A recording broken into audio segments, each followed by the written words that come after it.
Summer travels are in full swing, and I'm here to show you the best cars to get you there safely. You know, a lot of us are trying to lose our fat for the summer, but these guys store it in their humps. They're calling it a 500-year storm which dumped tons of hail onto the streets of Manitou, forcing members of the community to pick up a shovel and get to work. These are just some of the thousands of cars that were totaled by Monday's hailstorm. When it gets too hot in these patrol cars, the kennels that these canines are in will automatically roll down the windows and kick on the fans. In military news this morning, it's been 6 weeks since Fort Carson's 4th Combat Aviation Brigade deployed to Europe. 2 people were stabbed in this McDonald's parking lot, and the person the police are looking for? A woman. This creek? Well, it doesn't look like much of a creek anymore. This area of the Front Range hasn't seen rain in over 3 weeks. I'm here in Fountain, Colorado, one of the areas hit hardest by the storm last night. As you can see behind me, the road has completely collapsed. This is the largest burning fire in Colorado right now, and as of this morning has burned over 56,000 acres. In our top story, a former Colorado Springs priest is on the list of more than 300 Pennsylvania priests accused of sexual crimes on children.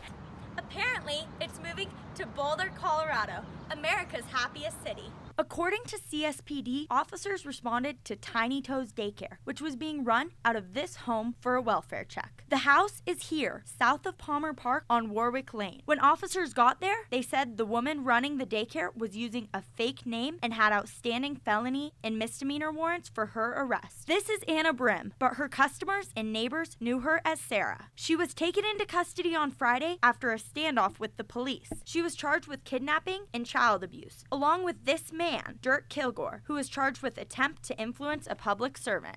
After a search of the home, police found meth, brown heroin, black tar heroin, cocaine, and prescription pills, with a street value totaling over $35,000. Neighbors we spoke to didn't want to be on camera and said they were generally nice people, but they weren't surprised drugs were being sold out of the home. We also spoke to a family who has taken their 2-year-old to Tiny Toes since November. They thought Tiny Toes was a nice professional daycare and never expected anything like this. But now they're mad and they want answers. Their advice to other parents: do your research, run background checks, and make sure your child's daycare is legitimate.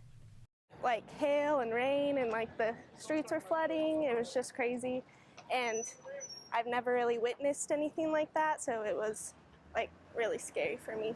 According to officials, yesterday's storm was 500 years in the making. The amount of hail, I did not even seen it 5 years ago when we had that disaster from the flood. Almost 2.5 inches of rain hit Manitou in less than 15 minutes. It is an incident that was like no others. It was one of our worst storms ever. But because of a $13 million grant, a channel and debris nets were built. The upper debris net, which is just below the historic entrance to the Cave of the Winds, is completely full. We have probably 100 tons of debris behind that net. It functioned as designed. And these nets did their job, preventing a lot of damage. No broken pipes, either water or sewer. People are able to turn on their taps and get clean water. So cleanup continues. We had to close the business because of the flood. I got big amount of water inside the store. Locals are getting back to business. We are open for business in Manitou Springs. I'm a blessed mom. When Harper Jones was born on July 29 of 2015, she looked like this. We had a whole bunch of complications. Her esophagus was not attached to her stomach. Harper had 13 surgeries before she was even 7 months old, and she spent 66 days in a UC Health Hospital's NICU. Dr. Kylie actually is the one that sat us down and said, this is what's happening. They're a wonderful family, and she's just grown up into such a beautiful little girl. And there were times when Harper's mom, Misty, didn't know if her baby girl would make it. She's strong and she's a fighter, but as a mom, words can't describe. Now, Misty's thankful for their doctors who made them feel like family. Say, we love you. We love you. Thank you, Dr. Tommy. And Dr. Harden. Thank you, Dr. Tommy. It's really rewarding and very fulfilling to see how happy she is and how well developed she is. All these kids are just so special in our lives, and it's such an honor to have the privilege to take care of them. Is amazing.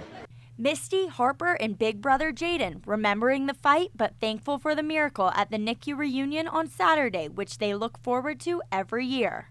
All of these families and these kids, we've all been through it, and we're all standing here as survivors, as the ones that fought and as the ones that had to watch them fight.